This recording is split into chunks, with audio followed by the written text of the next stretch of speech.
CTV News with Matt Grillo. Good evening. What began as a fun weekend outing at a park in LaSalle suddenly became a terrible scene. Strong winds lifted a bouncy castle into the air. There were children inside, and now a 3-year-old girl is fighting for her life. Angela McKenzie reports. This is the aftermath of a community event that ended in chaos Sunday. Just before 4:30, as families gathered here in Park Willette, violent wind gusts blew tents and chairs into the air and a bouncy castle where children were playing. I seen this thing up high, at least 40 feet, I would say, and it was like just turning up in the air, and then all of a sudden it ended up all the way down there on the floor, so everybody ran to open it up because there were children inside. Rosella Paluzzo was attending the event. She says it all happened within a few short minutes. I seen fear in their hand, in their face, like taking their children and running, and I go, oh my God. It was really, really, really sad. Paramedics treated 11 people for injuries. A 3-year-old girl was rushed to hospital in critical condition. Another child and 4 adults were also sent to hospital. The event was organized by the Madredi Cristiani Church, located just around the corner from this park. I'm told it's an annual event that's open to everyone in the community and has been taking place here for more than 40 years. In a statement, LaSalle Borough Mayor Nancy Blanchet offered condolences to all affected by the incident, adding, "We will take the time to consult with all relevant stakeholders to fully understand the circumstances surrounding this incident. Please know that public safety, particularly the safety of children, remains a priority. Any necessary measures will be considered in light of the findings that are established." Over the weekend, Environment Canada issued a severe thunderstorm warning for the Montreal area, saying it could produce hail and strong wind gusts. I feel so sad for everyone that had to go through that, and I just pray that everybody's okay. A community shaken and lives changed in an instant. Angela McKenzie, CTV News. As we saw last week, the City of Montreal is asking nearly 1.3 million people to reduce water consumption. But how do you go about doing that during summer? Sarah Dorner is an engineering professor at Polytechnic. She says shutting water off while brushing your teeth would only make a small difference, but fixing leaks in your home's plumbing could make a major difference. And if you are gardening, consider plants that are drought resistant. I think the bigger gains can happen if you have a leak in your system, like if you've got a constant drip in a faucet, or the toilet that's kind of running because there's a leak in it. Those are gains that if you fix those problems, that's not a temporary fix. That actually can change things over a longer time period. Moving more towards like sustainable gardening practices, where you have plants, you can put plants in that are more resistant to drought conditions. So those are more structural changes that people can do.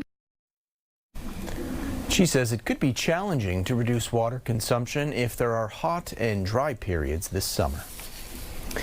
The SQ has confirmed it is looking into a racist rally in Shawinigan this past weekend.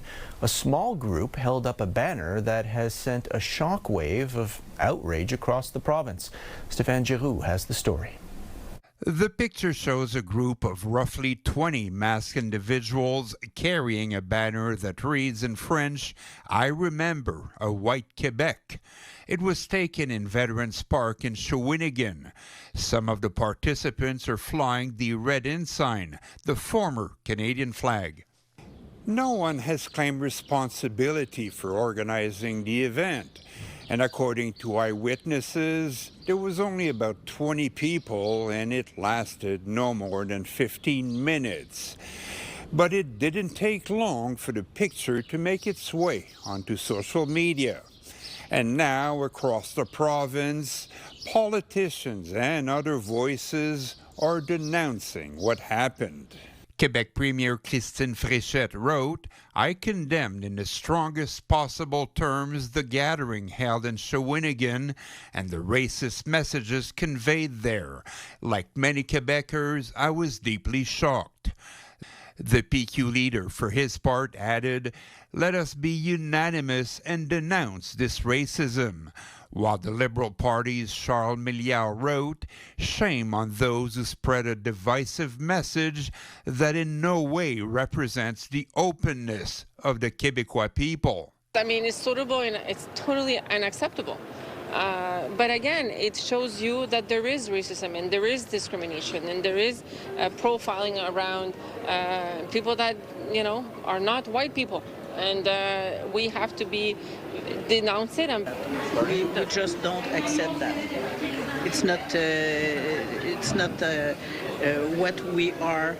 Experts say white supremacist groups try to recruit supporters while intimidating minority groups.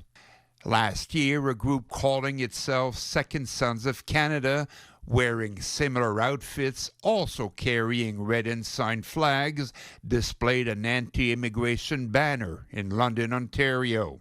This creates insecurity for the communities that are being targeted by such messages.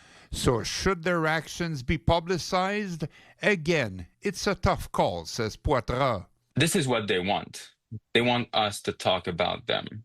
On the other hand, raising awareness regarding such groups, regarding their objectives, their ends, is also of public interest. In the meantime, the Sûreté du Québec says it is investigating Saturday's rally. Stéphane Giroux, CTV News. Quebec has launched an administrative inquiry into police actions surrounding the killing of a teenager. Longueuil police officers shot and killed 15-year-old Nouran Rezaei last September, minutes after arriving at a park. Quebec's domestic security minister says the investigation will look into what police did after the shooting. The mayoress of Longueuil, she met me, she told me that she got some questions regarding the fact that between the event, the tragedy, and the arrival of the BAE, the investigators, there's been a lot of time it's been quite long, and there are some questions about what happened during that period. So the investigation that we launched today, this is regarding that. This is an administrative investigation. The inquiry will also look into why Longueuil police allegedly questioned witnesses and attempted to collect video following the deadly shooting. A Laval man who killed 2 of his children has been sentenced for the attempted murder of his oldest daughter. Kamaljit Aurora was sentenced today to 8 years in prison for the attempted murder. He was sentenced earlier this year to life in prison with no chance of parole for 25 years for the first-degree murders of his 11 and 13-year-old children. The identity of the daughter who survived is protected by a publication ban. Premier Christine Fréchette spoke to a Montreal business crowd at the Montreal Chamber of Commerce today. She emphasized the importance of protecting and promoting French in Quebec, but she also had a message for English-speaking Quebecers. I'd like to say a word about the importance of the English-speaking community in Quebec. My overarching responsibility to promote and protect French will not change. But tone matters. As the Premier of all Quebecers, I hope to bring a different tone to these discussions. For example, you may have noticed that as we make our case for the NATO Defense, Security and Resilience Bank, we have highlighted the presence not only of a large Francophone community, but also an important Anglophone community in Montreal, and the availability of English language health and education services as well. There are roughly 1 million Anglophones in Quebec out of a population of 9 million. Well, today, ground was broken for the Afro-Canadian Cultural Centre in Montreal. The former École des Beaux-Arts building will house this Canadian first. Christine Long was there.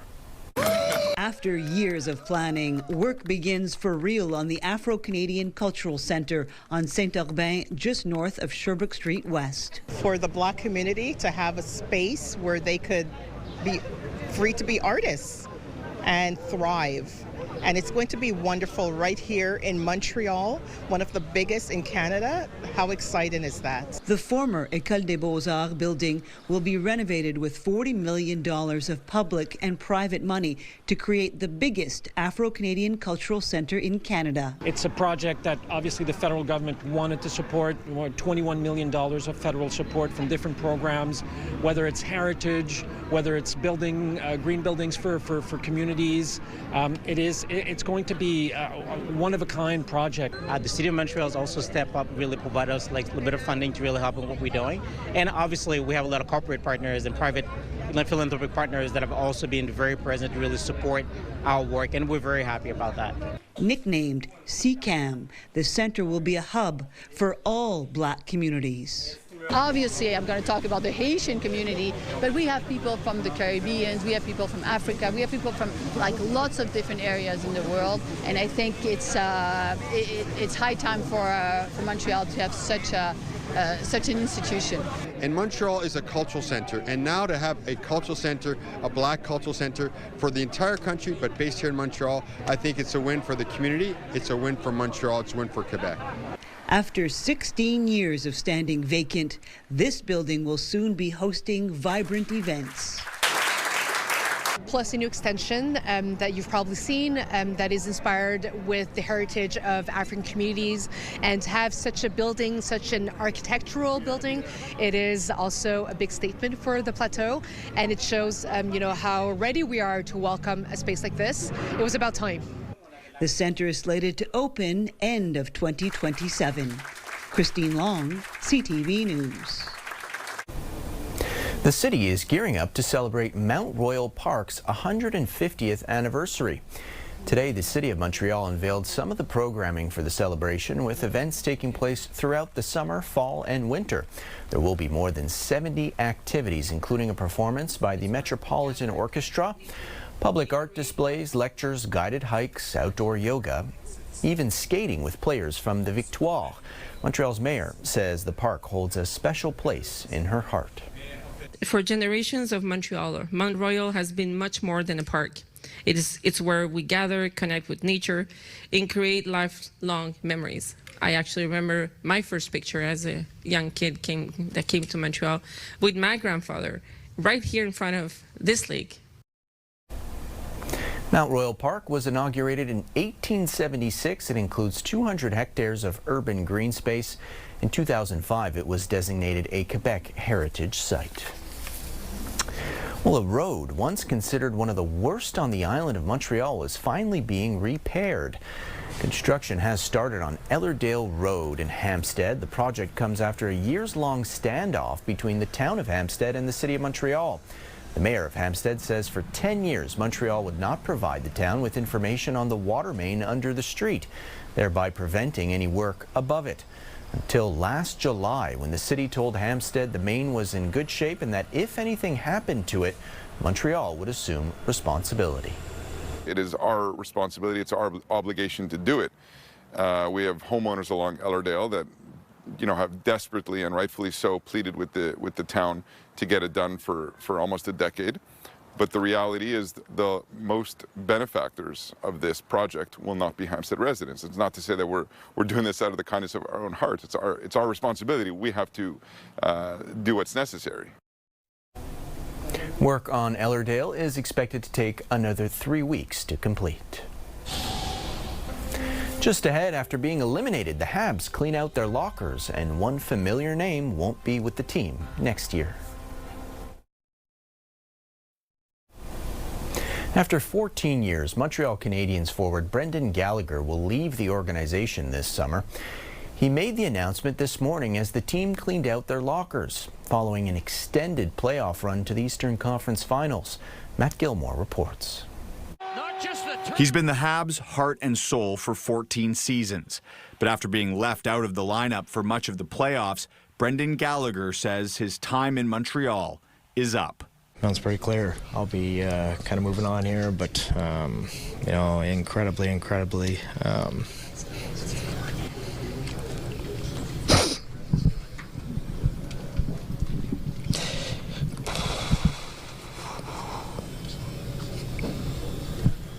Sorry. Jeez. No, I'm just very fortunate. Loved by the fans, but also by his teammates. He's obviously one of the most special humans, besides teammate, that I've ever got to play with. So how he was able to write his story kind of just made it possible for a guy like me to even have a chance. He's a tremendous guy off the ice.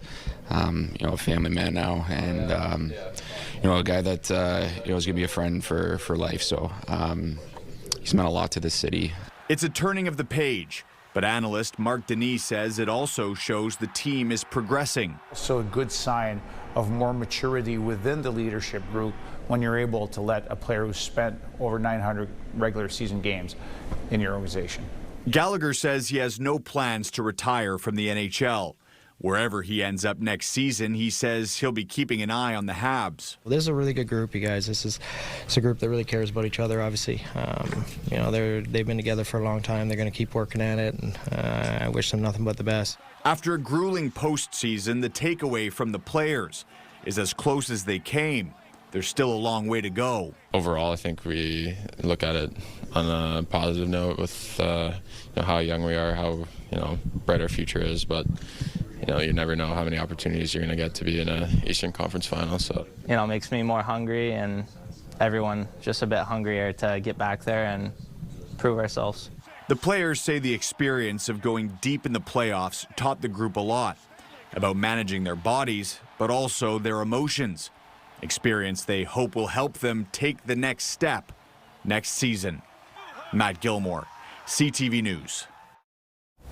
It was a tough end to the season for the Habs, but the city did celebrate one hockey championship, and a Canadian is progressing well at the French Open. A lot is going on in the local sports world. Joining us now is sports analyst Meeker Guerrier. Hi, Meeker. Hi, Matt. So what a playoff run it was for the Canadians. Your thoughts on the season? Well, it's a season above expectation for the Habs. A lot of people are disappointed, obviously, by the loss on Friday against the Carolina Hurricanes. They lost the series in 5 games, but who would have thought that the Canadians would be in the conference final at this date of the year? And that's exactly what Ken Hughes said today. Had you told him during the season or before the season that the club would finish 3rd in their division with 106 points, maybe he wouldn't have believed you. So it was a good season for the Montreal Canadiens, but I think that the organization is very realistic on what the team needs, what they're lacking to make it all the way to the Stanley Cup final, but also they're far from being a contender and being able to win that Stanley Cup. So I think it was a pretty interesting day today for the season review. And also we learned that Brendan Gallagher, let's say there's a very good chance he won't be back next year. It's pretty much done. He still had to talk to the GM, Kent Hughes, but he was acting as if it was his last game was already played with the Montreal Canadiens. So that is also the end of an era for the Montreal Canadiens. So no Stanley Cup parade, but Montreal did have one championship parade, a celebration for the Victoire, and it looked like a lot of fun this weekend. Oh, yes, it was, Matt. I was there, and I had a lot of fun with my daughter. The players had a lot of fun as well. And for everyone that says that no one watches women's sports, well, there were at least 20,000 people there to celebrate the champions, and I know a lot of people wanted to be there, including the Montreal Canadiens players that couldn't make it because they were traveling back to Montreal on Saturday. But we even saw talk about the Montreal Canadiens players, Nick Suzuki, Cole Caulfield with Montreal Victoire Championship T-shirts, and Jakub Dobeš with the stop sign written Desbiens on it. A little wink and payback for Desbiens wearing that stop sign with Dobeš on it. So it's just a celebration of, yes, women's sports, but sports in general. To have a hockey champion in Montreal, I think it's part of the fabric of the city as well. And to see that team being the first Canadian team to bring the Walter Cup to Montreal was just great. A lot of players, the coach, Corey Chevry, who spoke French as well. I think all that was a testament to the love that the team shows to the city, but also a testament to the love that our city shows to La Victoire. And in tennis, Félix Auger-Aliassime is into the quarterfinals at the French Open. Yeah, and what a great game for him. Félix Auger-Aliassime won in 3 sets today, and he was basically great. 6-3, 7-5, 6-1, and he's going to the quarterfinal. And at this French Open, he's one of the only 2 top 10 players still remaining. The other one is Alexander Zverev. So they might end up seeing each other maybe in the tournament, but if they see each other, it will be in the finals. So it's great to see Félix Auger-Aliassime go that far in the French Open. And I hope he continues his road, because with all the favorites out, he is now one of the favorites for winning that tournament. We'll certainly be watching, Meeker. Great speaking with you. Thank you for this. Great talking to you, Matt. Have a good day. After the break, some major scheduling changes coming to the REM this summer. Menswear provided by Ernest. Elevate your style with Ernest. For breaking news and local news that matters to you, download the CTV News app right now by scanning the QR code on your screen using your smartphone. Or you can also go to our website, ctvnewsmontreal.ca. There are some changes coming to the REM's schedule starting this weekend. Through June, July, and most of August, the REM will open later on weekends. Most weekend days, trains will start at 7:30 a.m., 2 hours later than normal. But there are a handful of days in June and July when the REM will only open at noon, meaning no morning service. The delays will allow more time for maintenance work and to help connect the airport branch to the rest of the network. There is more information on our website, ctvnewsmontreal.ca. The proposed high-speed rail line between Ottawa and Montreal is facing a new roadblock. The mayors of 8 communities in eastern Ontario are refusing to grant the Crown Corporation access to municipal land. They also refuse to sign non-disclosure agreements relating to the high-speed rail project. Some say the plans they've seen would result in dozens of roads being permanently closed. The fact that they want us to sign an NDA means that they know exactly where this is going, and they just don't want to tell us. That's not a transparent way to essentially get access to a community. There is a secondary map. This is one that follows the 417, and I think most mayors are actually urging them to follow the 417, cross over, take the 401. That is where the train belongs. That is where Via Rail goes, and it works perfectly fine. The music and performances kicked off tonight at the Fringe Festival, the annual arts fest showcasing theater, dance, comedy, puppets, music, and drag shows.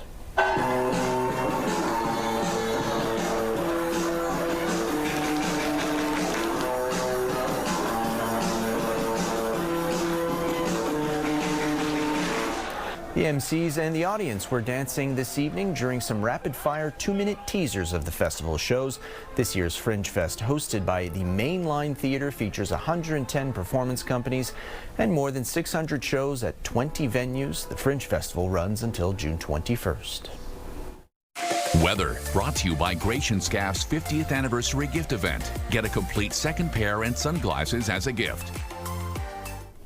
Well, today officially marks the start of meteorological summer, and we had lots of sunshine to celebrate, and it's going to get even warmer as we progress throughout the week. Details in a moment. In terms of our temperatures today, they were right around where they should be at 21 degrees, and I wanted to highlight the fact that our sunset is at 8:35 p.m.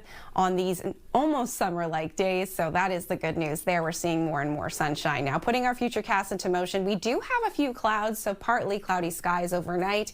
Into the early morning hours, we do start the day off with mostly sunny skies and a few clouds moving into the afternoon, so we're calling for a mix of sun and clouds, but it should be another lovely day for our Tuesday. Overnight, we do see clear skies, and that is ahead of a gorgeous day on Wednesday, where we'll see plenty of sunshine in the forecast. Our evening temperature overnight low will be 11 degrees, so pretty comfortable sleeping conditions, partly cloudy skies. We wake up to 13 degrees, and we will see a mix of sun and clouds in the afternoon and a high of 26 degrees, so certainly warmer than the seasonal 21.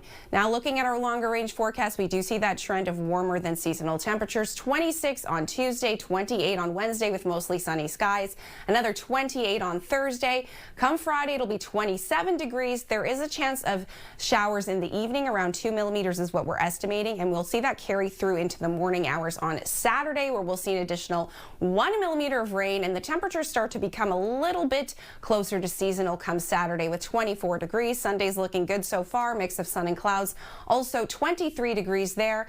And on Monday, we're holding on to a mix of sun and clouds and a comfortable 23 degrees. That's it for us tonight. For the latest news, you can listen to the Andrew Carter Morning Show at 5 on CJAD 800. You can always head to our website, ctvnewsmontreal.ca. Have a great night.